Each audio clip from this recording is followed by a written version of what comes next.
దేవుడు మనకి ఏదో చేయలేదని అనుకున్నాం, దేవునికి మనం ఎంతవరకు చేస్తున్నాం?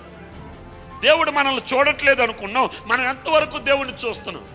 దేవుడు మన ప్రార్థన వినట్లేదు అనుకున్నాం, దేవుని మాట మనం ఎంతవరకు విన్నాం? ఎప్పుడైనా ఇటువంటి ప్రశ్నలు వేసుకుంటే ఆయన ఎలాగున్నా సరే నువ్వు సక్రంగా ఉంటావు. ఏమంటున్నాడు?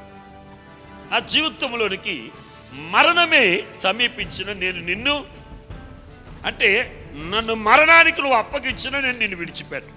నేను నీ మాట అంటాను, నీకు లోబడతాను. ఎంత శిక్ష వేసినా సరే నీ మాటకు నేను జవదాటను, నీ చిత్తాన్ని నేను జరిగిస్తాను. ఇది ఉందా మీకు?